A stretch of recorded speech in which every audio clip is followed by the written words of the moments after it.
On today's show, the Pentagon is running out of missiles. Seriously, I'm not making that up.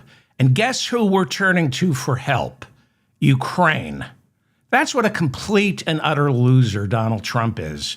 He can't even lose Ukraine for Putin because he's such a loser, he needs Zelensky. This is the Mop-Up. I'm David Feldman in New York City. Thank you so much for finding me.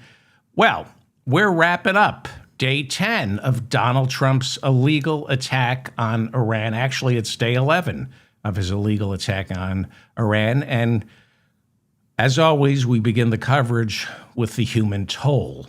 According to Iran, more than 1,255 Iranian civilians have been killed since the American-Israeli joint bombing campaign began a week ago last Saturday morning. 12,000 Iranians have been injured. The New York Times, however, puts the Iranian death toll closer to 1,900.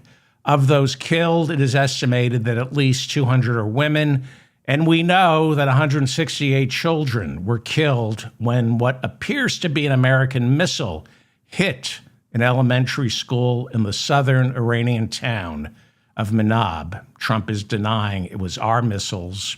He's saying it was Iranian missiles because that's what you would do if you were the Iranian military. You would attack a school, an elementary school. Trump is a liar. I don't know if you know that. Iran is a nation of 90 million citizens, practically all of whom have gone roughly 216 hours without internet after the government throttled it back, leaving just about 1% of the entire population with the ability to go online.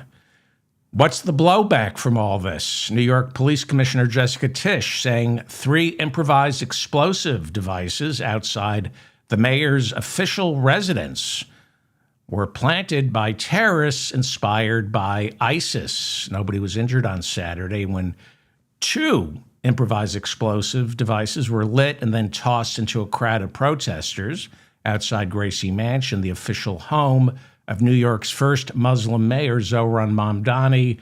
Another IED was found nearby. 2 Pennsylvania men were arrested at the scene, the federal government Monday charging them with multiple terrorism counts.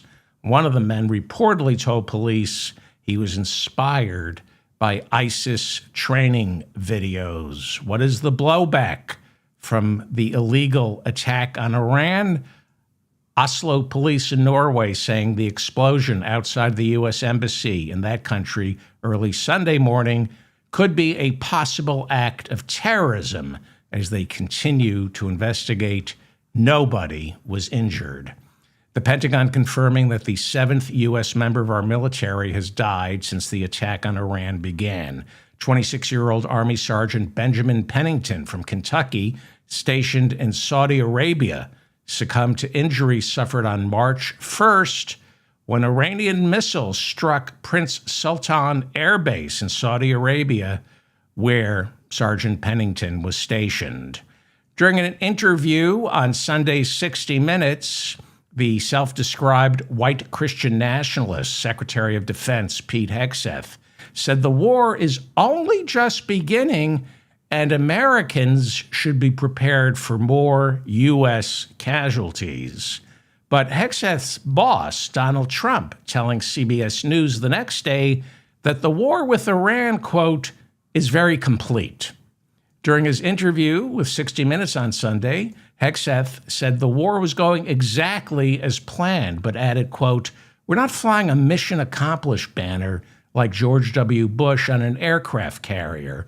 We're not doing that, and we haven't done that. You're a pathological liar. Because we've been watching your briefings. During one Hegseth press conference, he said of Iran, quote, they are toast, and they know it. Yes, you're not waving the mission accomplished banner. Hegseth says, America is fully stocked with weapons. We control the skies. We fly all day and all night, and we will decide when this war is over. Trump, meanwhile, has pretty much declared early victory, telling reporters, quote, we've decimated their whole evil empire. Yeah, no mission accomplished banner for this administration. Trump saying, America can go it alone. We don't need British Prime Minister Keir Starmer or any other European leaders who second guess me because I've done more in 9 days to defeat Iran than anyone thought was possible. On February 28th, the very first day of the attacks, Israel and the United States succeeded in killing the supreme leader of Iran, the Ayatollah Khamenei.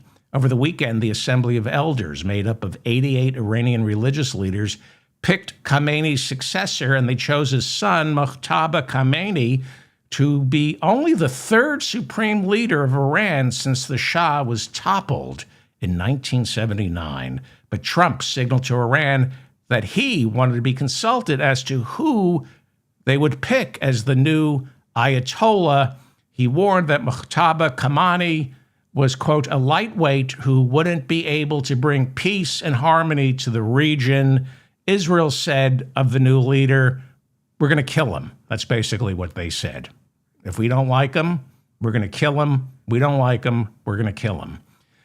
Khamenei's son doesn't just have the backing of Iran's religious leaders. Reports are that he also has the support of the Islamic Revolutionary Guards, which some say are the real leaders inside Iran right now. There are reports that during his father's rule, Mojtaba had worked closely with the Islamic Revolutionary Guards, and before his father's death, Mojtaba had earned their trust. Khamenei's son was also endorsed by Iran's president, Masoud Pezeshkian, who said the election of Mojtaba Khamenei ushers in a new era of dignity and strength for Iran. Mojtaba is not considered a top-level cleric, meaning much of his influence flows through his political and military influence and not so much his spiritual. He is considered a hardliner, just like his dad, meaning he will not back away from his antipathy towards modernization and, of course, the West. 56-year-old Mojtaba reportedly drives a beaten-up car, lives a humble life, despite having reportedly squirreled away a vast fortune that's held in foreign banks. He became a widower on the first day of the war when Israeli airstrikes took out his wife, along with his father, mother, sister, brother-in-law, and several other relatives. During the latter part of his father's reign, Mojtaba was in charge of what is called the Beit. It's comprised of roughly 4,000 members of Iran's Islamic Revolutionary Guard, as well as Iran's judges, leading media figures, and intelligence services. The Beit serves as the nexus between the supreme leader, that would be the Ayatollah, and the day-to-day operations of the Iranian government, as well as its national security state.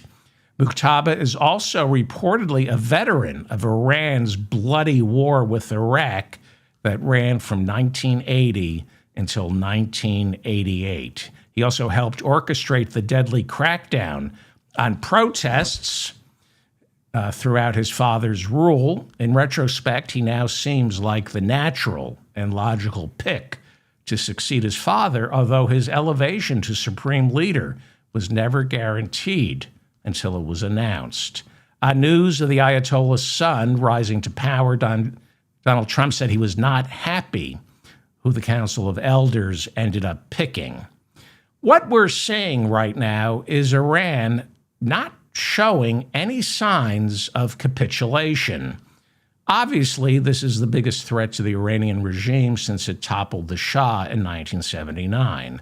The government right now is committed to keeping Iran whole, not tolerating any sectarian violence, not tolerating any secessionist moves on the part of the Kurds in the West.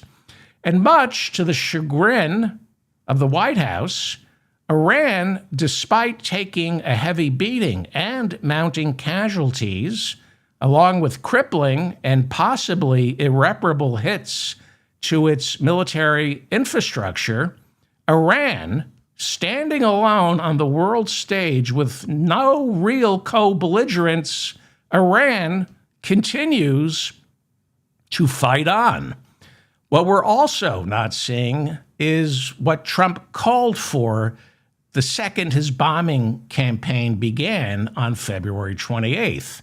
And that is for the Iranian people to rise up and topple the Iranian regime. According to most of the reporting on this, we are not seeing that great civilian uprising. There are no reports of soldiers defecting, no reports of Iranian security officials putting down their weapons and blending into the background. The system remains, or at least to Western eyes, seems to remain battered and broken, but still very much in charge. And I have no doubt that is probably what Trump really wants, since by most accounts, Trump has no intention of committing troops for a ground invasion. And without American soldiers serving as an occupying force, there's absolutely no way to install new pro-American leadership in Iran. I don't think there's going to be regime change, and I don't think Trump ever planned on it. He's a liar, a poser, never says what he means because 99% of the time he doesn't know what he means.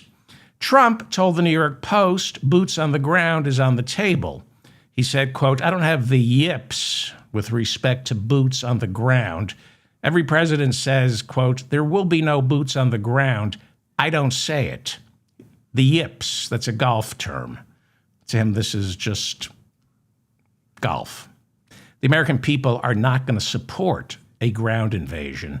The most recent polling from CNN has fewer than 12% of American voters saying they would be okay with boots on the ground. And we know what boots on the ground means. Hand-to-hand combat, the kind we see in Gaza, where the Palestinians and Hamas pay a far heavier price than Israeli soldiers, but the fighting never ends. The Israeli soldiers end up dead, and you always end up negotiating a ceasefire, leaving the people you intended, promised to topple, still in charge. How many times has Benjamin Netanyahu said, this war isn't over until I eliminate Hamas? Who's in charge of Gaza right now? Hamas. Who's Israel negotiating with? Hamas. One of the side effects to a massive bombing campaign or a ground invasion that you saw in Iran in Gaza or Vietnam, the side effect of a ground invasion or a bombing campaign is it solidifies the leadership you were hoping the people would rise up and topple. That's why we're not seeing the people of Iran rise up against the regime, partly because every hospital, school, and apartment building Israeli and American missiles hit, every single one of those makes the ruling regime's greatest argument that the West is evil. During a 30-minute press conference Monday night, Trump bragged that since the war began, the United States has carried out 3,000 airstrikes. He thinks that's bragging. He thinks 3,000 airstrikes is an accomplishment. If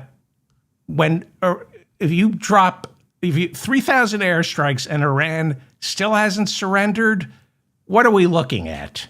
Well, Keir Starmer, the British Prime Minister, told us a week ago what we're looking at. He said to Parliament, regime change doesn't happen from above. You can't bomb your way into regime change.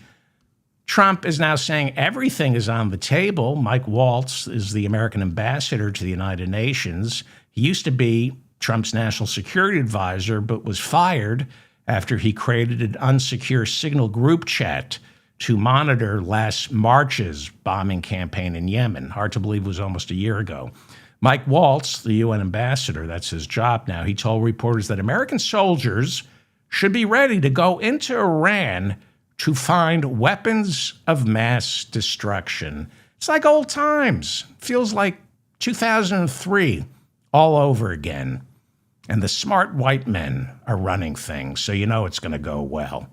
Lindsey Graham is calling on Persian Gulf nations to commit ground troops that would go into Iran and clean up America's and Israel's mess. He said to Persian Gulf leaders, quote, "You just wait to see what comes in the next 2 weeks. We're going to blow the hell out of these people," unquote. Lindsey Graham actually thinks America doesn't need to send in ground troops because our Persian Gulf allies, who had not been consulted on any of this, we don't even have ambassadors confirmed yet for most Persian Gulf states. Lindsey Graham, in his infinite wisdom, thinks the Persian Gulf will be willing to commit their own troops to fight in Iran, even though the day after Trump promised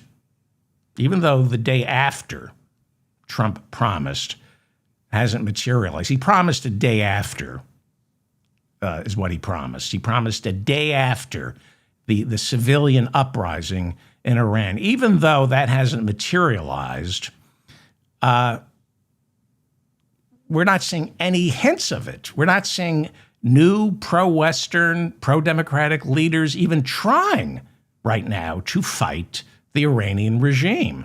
Now, maybe that will happen, but so far we're seeing massive protests in Iran against and for the regime.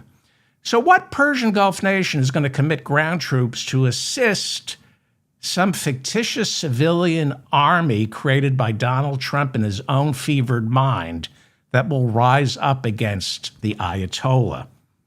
And of course, Lindsey Graham's fevered mind. He thinks the people are going to rise up, and American troops don't have to go in there. The Persian Gulf troops will go in there. Arkansas Republican Tom Cotton chairs the Senate Intelligence Committee. He's part of the Gang of Eight. The Gang of Eight is privy to special briefings from the White House on the disposition of any war. Tom Cotton saying, despite what Trump says, the president has no appetite for a large-scale ground force invasion inside Iran. Erik Prince is the founder of Blackwater, the mercenary army George W. Bush relied on in Iraq because we sent American troops in and we didn't bring back the draft. We didn't have enough soldiers. The second Donald Trump began attacking Iran, Erik Prince, the founder of Blackwater, told Steve Bannon he didn't think any of this was in America's best interests.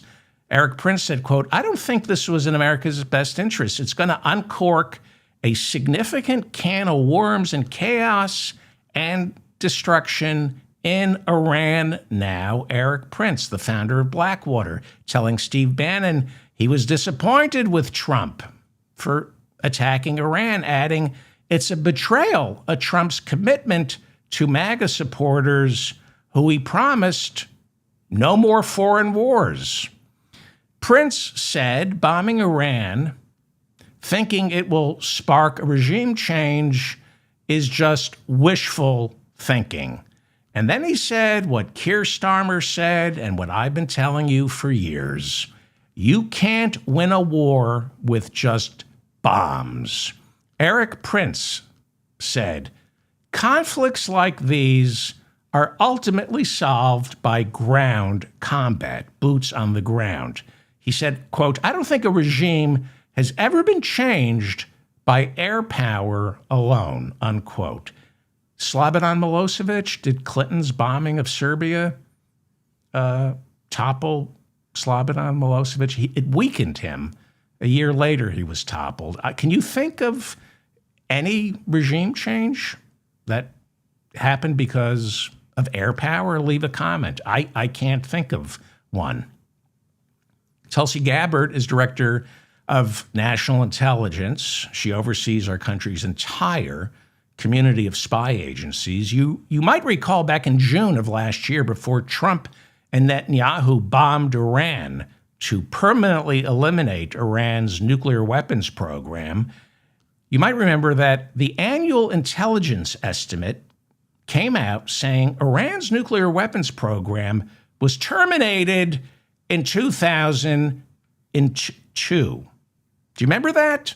We reported that. In 2002, according to our intelligence community, Iran has not been trying to make a nuclear weapon since 2002. Now, it was not cooperating with inspectors, and it was enriching uranium way beyond anything needed for civilian use. That is true. But Tulsi Gabbard, the director of national intelligence, last year testified before Tom Cotton's Intelligence Committee. This was in March of last year.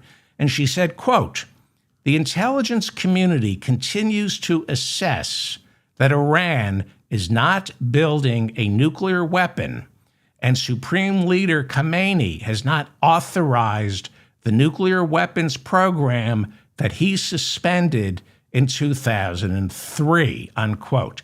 I read he suspended it in 2002. She says it was 2003.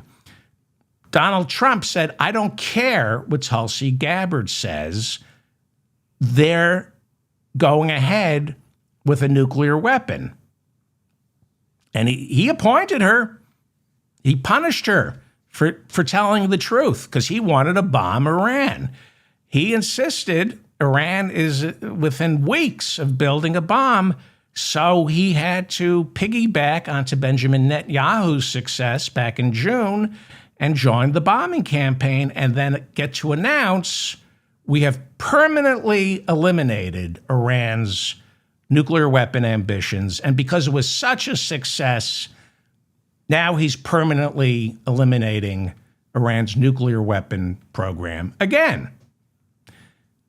There is now a new intelligence report that came out right before Trump's new bombing campaign. This is also from Tulsi Gabbard, our director of national intelligence. According to our national intelligence agencies, an intensive aerial bombardment campaign against the Iranian leadership would do nothing to topple the current regime. That's an official intelligence estimate that came out of the DNI from the Director of National Intelligence, that no matter how much you bomb, you're not going to topple the Iranian regime. Or, as Eric Prince, the founder of Blackwater, said on the first day of the attack, quote, I don't think a regime has ever been changed by air power alone. The New York Times writes about the limits of air attacks, reporting that the National Threat Assessment from Gabbard's office this year stated that no matter how hard America bombed, Iran would still safeguard its enriched uranium, even if it's been entombed by massive American bunker busters. According to the American Intelligence Report, eventually the bombing has to stop. I'll get to why. We're running out of missiles. And according to the National Intelligence estimate, once the bombing campaign stops, Iran will go in and excavate whichever site was hiding the enriched uranium. They will retrieve it and continue its enrichment program. Trump is a pathological liar, and so is everyone who leads us into war. After last year's Iranian bombing campaign, Trump declared victory, said he wiped out Iran's nuclear weapons program. And we now know there wasn't a nuclear weapons program, so there was nothing to wipe out. It's a lie. And again, he's saying we're going in to wipe out the nuclear weapons program. So here's the thing, and it doesn't take a genius to know this. You can't bomb a nuclear weapons program out of existence, because even if there is a nuclear weapon, which there isn't in Iran, but even if they're enriching uranium, which they most certainly are, if you strike Iran's enriched uranium, you're creating dirty bombs that will spread radioactivity throughout the entire Middle East. So you're not going to bomb enriched uranium. It's not going to happen. So all Trump did was bomb the facilities. He wasn't going anywhere near the actual enriched uranium, and he's still not going to. When this is over, if it's over, that enriched uranium that's what, at 60%, is still going to be there. It has to be, because even Trump knows you don't bomb a country's enriched uranium. According to most intelligence reports made available to American reporters, the primary nuclear enrichment program for Iran is in Isfahan, and they have about 970 pounds of enriched uranium that's been enriched up to 60%. Now, that is not weapons grade, but it is closer to weapons grade than any nation that doesn't have a nuclear weapon. 970 pounds of enriched uranium is still buried in Isfahan, Iran. That's where America and Israel hit last June. That's where Trump declared victory and said, we're done, permanently eliminated. Satellite imagery suggests Iran is beginning to excavate the facility and might have already retrieved the enriched uranium and will continue to resume enrichment. Obviously, nobody wants Iran to have a nuclear weapon. I don't want anyone to have a nuclear weapon. How do you stop Iran from getting a nuclear weapon? Well, again, according to our own intelligence agencies, Iran isn't trying to get a nuclear weapon. It hasn't tried to build a nuclear weapon since 2002 or 2003, if you're listening to Tulsi Gabbard. So, why does Iran enrich uranium higher than any country without nuclear weapons? Why doesn't it allow in the UN inspectors? Because it doesn't. It's become a bit of an outlaw regime. Even after we bombed it in June, it wouldn't allow in the UN inspectors. It's a good question, isn't it? They don't allow the UN inspectors, and they enrich the uranium up to 60% for the same reason Saddam Hussein, the leader of Iraq, played games. This is the same reason Saddam Hussein played games with UN weapons inspectors. Before the invasion of Iraq, Saddam Hussein would say, we don't have nuclear weapons. We're not trying to build nuclear weapons. But then he'd mess with the UN inspectors because Saddam Hussein wanted Iran and the United States, his two mortal enemies, to believe maybe he has nuclear weapons. Because he thought if Iran and the United States think maybe Hussein has nuclear weapons, they won't invade Iraq. Iraq, as we all know, had no WMDs. Again, Saddam Hussein played games with the United States. He played games with the UN weapons inspectors. He wanted the world community to think he was stronger than he actually was, that he had WMDs. That lessens the likelihood of getting attacked. It's exactly what Iran is doing. They enrich up to 60%. They play games with the UN inspectors. Why? Because Iran is a bellicose nation. They export war to Lebanon, Syria, Palestine, and Yemen. They have enemies. They make enemies, and they want to appear stronger than they actually are. What do you do with a country like Iran that stirs up so much trouble in the region and is run by theocratic tyrants? Yes, I'm talking about Iran, not the United States, although they're interchangeable. What do you do with a country like UN that disrespects the UN, just like the United States does? What do you do when you're America and you consider yourself indispensable and the world's police officer? What do you do with Iran? Well, we all know a ground invasion would be a disaster. Can't happen. I've been wrong about many things, but a ground invasion is not going to happen. Trump would have to bring back the draft, which they're already hinting at. They're not going to do it. Ground invasion means you need to occupy the entire country of Iran.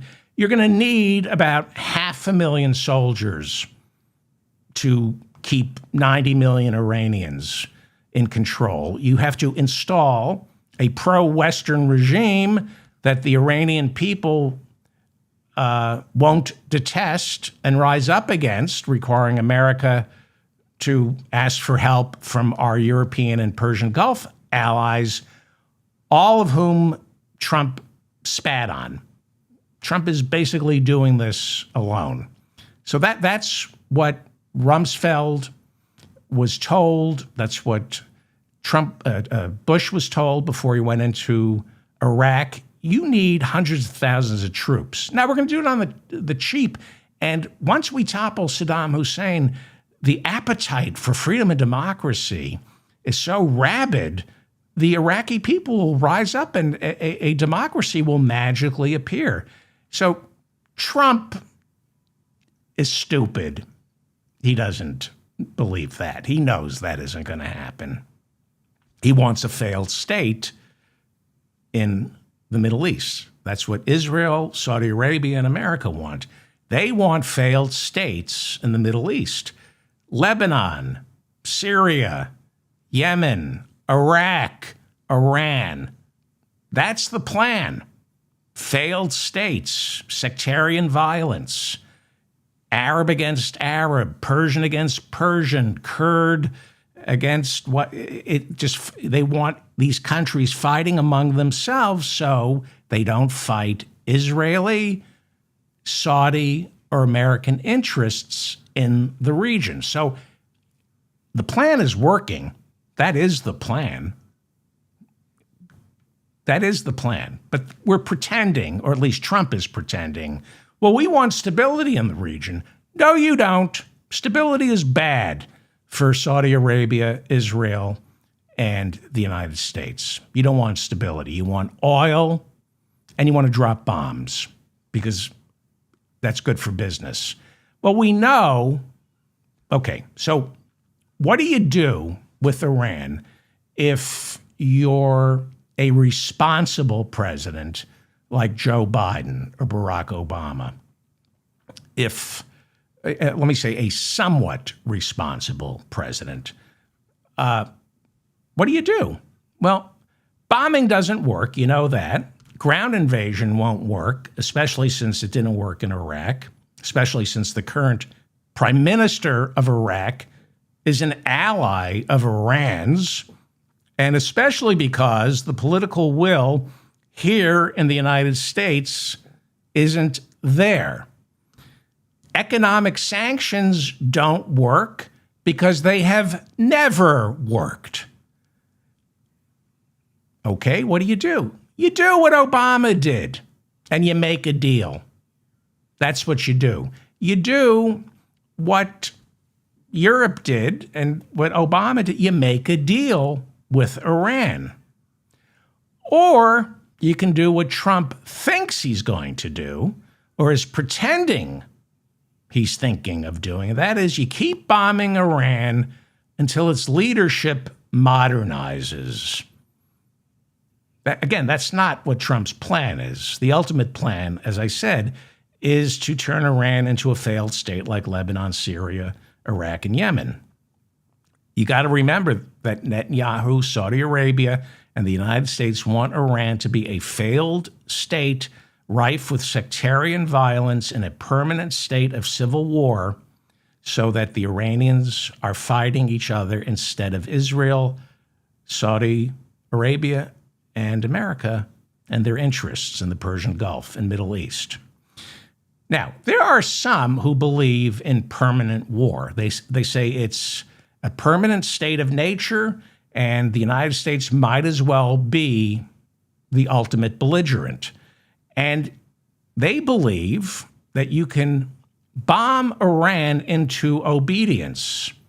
And when it defies America, we bomb it back into compliance. We wouldn't need ground troops, maybe some economic sanctions, but mostly just bomb Iran into containment. These are the Iran hawks who are convinced that over time, the Iranian people will grow tired of the occasional loss of the internet, the occasional loss of electricity, the loss of potable water, watching schools, hospitals, and apartment buildings getting demolished, innocents dying. These Iran hawks believe that's how you modernize Iran. And again, they're not looking for Iran to become a modern democracy that answers to its people. They want a fascist regime that answers to America. That's what the Iran hawks, like John Bolton, want. They couldn't care less about freedom and democracy. Like the Shah, that's the role model. That's who people like John Bolton, the Republican, the establishment Republicans, they believe you install the Shah, an American puppet. We put him in there, and I think it was 1953. He was undemocratic. He tortured his people. He created the conditions for the Ayatollah Khomeini to topple him in 1979. Now, this is the Shah's son, Reza Pahlavi, who lives in Virginia.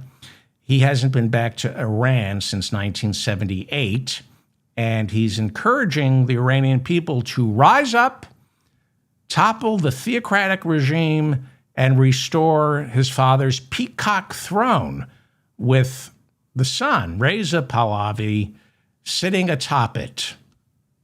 It's not happening. Never was going to happen. Trump, at least to Trump's credit, during a Monday news conference, said Reza Pahlavi is not returning to Iran. At least Trump knew to say that. What I do believe Trump thinks is going to happen is he thinks he can dictate what happens in Iran from above with our bombs. He thinks he can bomb the regime into acquiescence. In other words, there won't be regime change. In his mind, we'll just keep killing their leaders until we get one who obeys. It won't work. But again, it doesn't have to, because for Trump, this isn't about regional stability. As I said, instability is the goal, because that's where the profits are.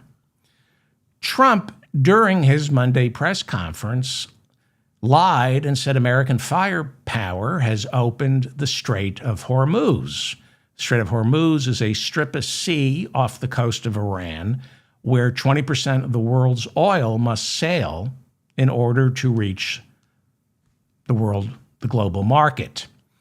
15 million barrels of crude oil travel through the Strait of Hormuz each day. And because the people piloting those tankers fear Iranian drone attacks, those tankers aren't risking it. Despite what Trump says, the Strait of Hormuz is shut down. Now, that's a good thing for the people who put Trump in the Oval Office. The Strait of Hormuz getting shut down is a good thing. A barrel of oil was selling briefly for $120. That's how high it got. If the Strait of Hormuz remains closed, the price of a barrel of oil could spike to $150. That's good for the oil companies. The average gallon of gas in the United States now sells for $3.26. That's good for the oil companies. In economics, there are winners and losers. The winners in all this are the people who put Trump into office, the oil companies and the weapons manufacturers. When the cost of oil goes up, that cost is passed along to the consumers, right? You sell gasoline, you mark up the price. So if oil costs twice as much, the oil companies are well within their right, they think, to charge twice as much. And what happens? You double your profits. Oil companies do not want to drill. And we saw that during the first 2 years of the Biden administration. They don't want to drill because drilling floods the market. And if you flood the market, oil becomes cheap. And it costs money to drill. It's a pain in the butt. If there's scarcity of oil, that's where the money is. If there's less oil, the demand outweighs the supply, and that means you get to charge more for less work. Right? You get to double your profits working less. Again, there are always winners and losers because the economy is a game of competing interests. People in the shipping business are losing money because the Strait of Hormuz is closed. But if you own a barrel of petroleum that doesn't have to pass through the Strait of Hormuz, you're sitting on a fortune. Some economists right now are predicting a tidal wave of worldwide inflation, the kind we saw during COVID when supply chains got disrupted. But we saw what the real inflation was. The real inflation was how corporations inflated their claims of supply chain disruption. They inflated the supply chain disruption in order to convince us they had to raise prices. And with those rising prices were record profits. And we saw that. We saw record profits. And the American people, the world said, oh, COVID, supply chain problems. Oh, okay, I guess you have to raise prices. Inflation is good for some, bad for others. There are winners and losers in the economy. Trading on the Pakistan stock market had to be suspended due to massive sell-offs on Monday. Japan's stock market was down 5.2%. South Korea's down 6.3%. The American stock market was down about 1.5% on Monday, but eventually closed slightly higher as world oil markets seemed to stabilize. Why? Why did the oil markets stabilize with the Strait of Hormuz still shut down? Finance ministers from the G7 held an emergency meeting, and they discussed releasing anywhere between 20 and 30% of their strategic oil reserves, flood the market with oil, and that brings down the cost. So maybe the G7 finance ministers can keep the price of gasoline and oil down so we can continue to destroy our planet. Okay, so if you were put into office by the oil companies like Donald Trump was, remember he told the oil executives at Mar-a-Lago in 2024, you should give me $1 billion. It's the best investment you'll ever make. Remember that? So the oil companies are doing great. And then there are the bombs. Despite what Donald Trump and Pete Hegseth lie, despite their lies, Persian Gulf states and America are running low on munitions. Dan Kane, our chairman of the Joint Chiefs of Staff, warned Trump a week before the bombing campaign began. He said, don't do it. We don't have enough munitions. But that works perfectly for the people who put Donald Trump into office. The companies that produce all these bombs, the people who produce the missile defense guidance systems that are supposed to knock Iran's bombs out of the sky. This is perfect for them. Northrop Grumman is up 5% since the attack on Iran began. Lockheed Martin up 3%. RTX up 4.5%, while the rest of the stock market has erased most of its 2026 gains. During his interview with 60 Minutes, Pete Hegseth, America's defense chief, well, as usual, he spoke in bromides. He had the John Wayne swagger that works when you're hosting a show for Fox News. He said, "We can be clear with the American people that this is not a fair fight, and that's on purpose. Our capabilities are overwhelming compared to what Iran's are." Well, that works great on Fox and Friends Weekend, which Pete Hegseth used to host. When you say, hey, war isn't supposed to be a fair fight, and we have overwhelming stockpiles. We're decimating Iran. So one would think, considering America spends more on weapons than the next 10 largest weapons spenders combined, you would think Hegseth is telling the truth when he says we can just keep bombing Iran and keep shooting Iran's missiles and drones out of the sky. You would think that would be the case. It's not. According to the New York Times, during the 4-year war, we're out of missiles. And that's the headline. We're out of missiles. The chairman of the Joint Chiefs of Staff, Dan Kane, warned Donald Trump a week before the attack on Iran, we don't have enough missiles. We're out of missiles and defense weapons. The New York Times has an interesting story. They write that during the 4-year war in Ukraine, so this is how Ukraine, it's incredible. This is how Ukraine is coming to help us. According to the New York Times, during the 4-year war in Ukraine, America supplied that country with 600 advanced Patriot missiles to shoot Russian missiles out of the sky. The Patriot missile is an anti-ballistic missile, so it shoots incoming out of the sky. So we gave Ukraine 600 over a 4-year period. And that seems maybe not enough for Ukraine, but they got by with it.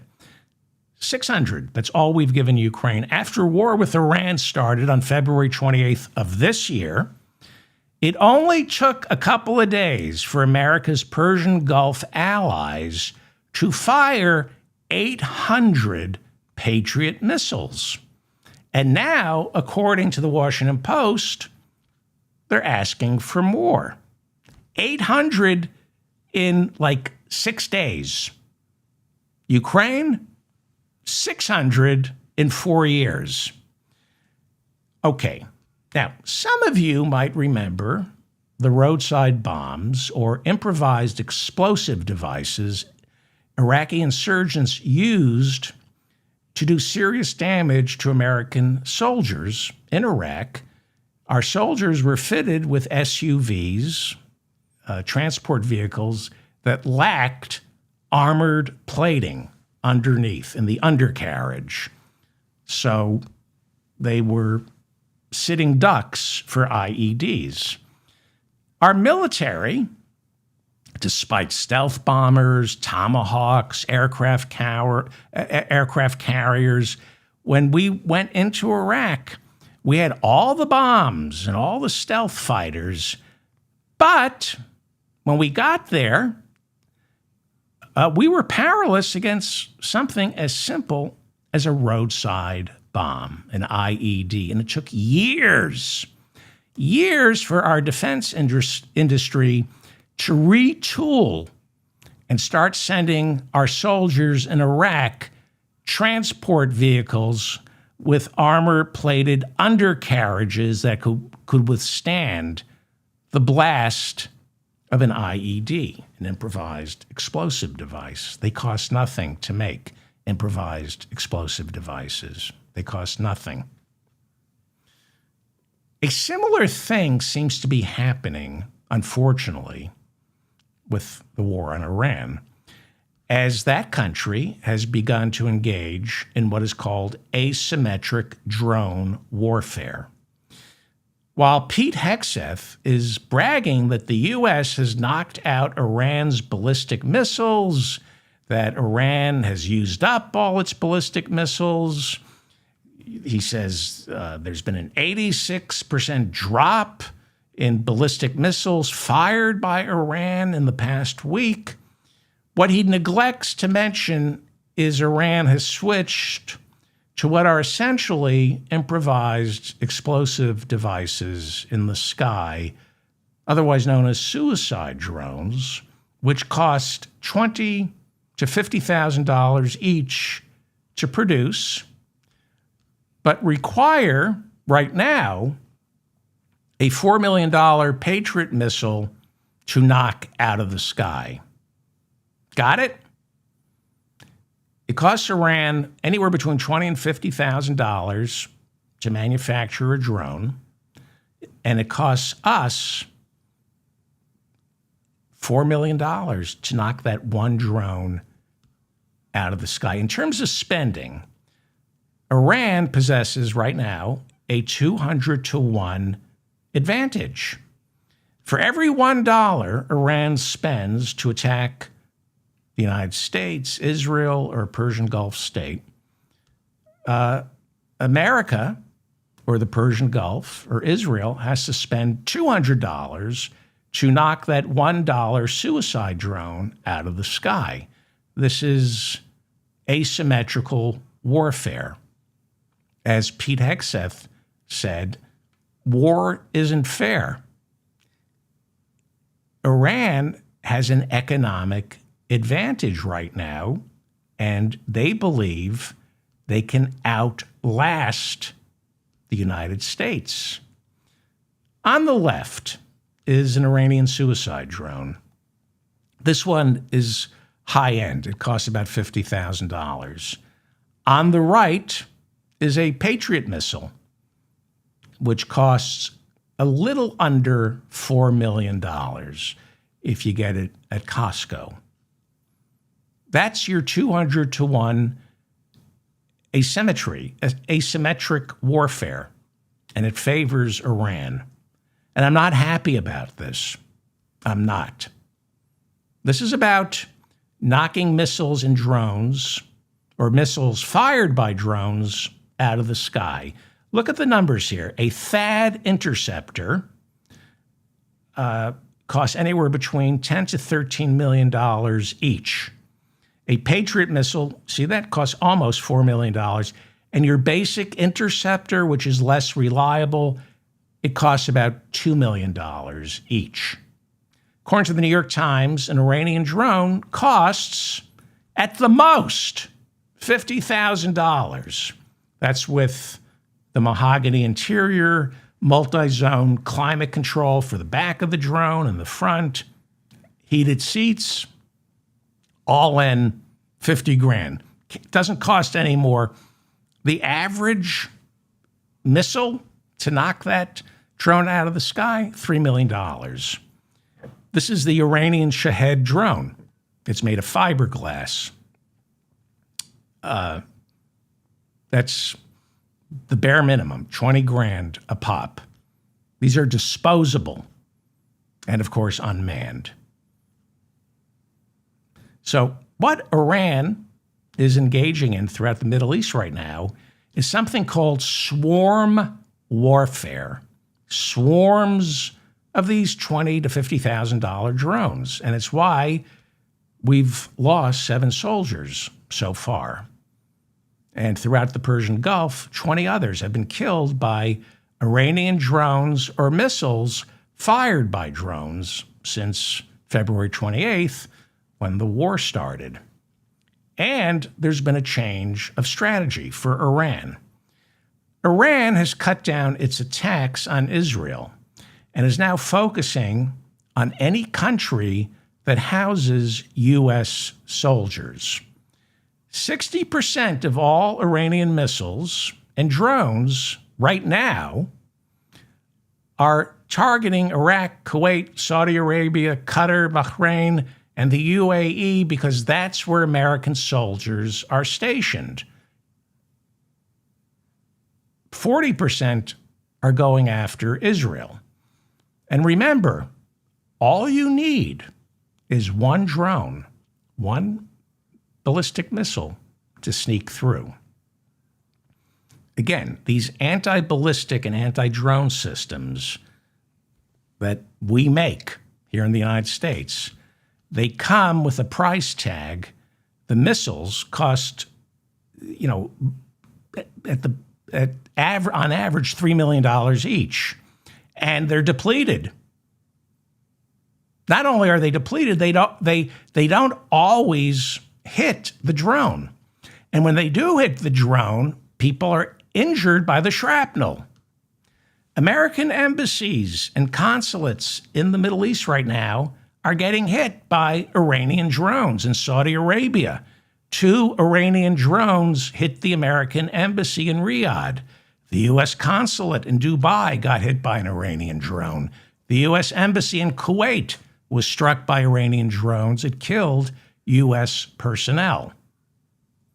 That is why our military is desperately trying to figure out a cheaper way to knock Iranian missiles and drones out of the sky. Now, a cheaper way to do it is not good for the people who manufacture anti-ballistic missiles, but this is desperation, poor planning. Again, as usual, poor planning on behalf of our military. Again, the chairman of the Joint Chiefs of Staff, Dan Kane, said, we don't have enough missiles. Nobody listened to him. And now, according to the New York Times, the American military, the Pentagon, has found what they hope is a new ally in the war on Iran's low-cost drones. Ukraine. Yes, we are turning to Ukraine for help in knocking down Iran's drones. We spend $1 trillion a year on defense, and we're turning to Ukraine for help. Why? Because Iran's drone technology is used by Russia. And because Russia uses Iranian drones, Putin paid, I think, close to $2 billion for the rights to manufacture the drones in Russia. When the invasion of Ukraine first started, Russia was buying drones from Iran. And then about a year or two into it, he said, I'll give you $2 billion for the rights to use your technology to produce these drones in Russia. And because Iran's drone technology is used by Russia in Ukraine or on Ukraine, Ukrainian soldiers are the world's leading experts on knocking Iranian drones out of the sky on the cheap. On the cheap, because we're not passing any more supplementals.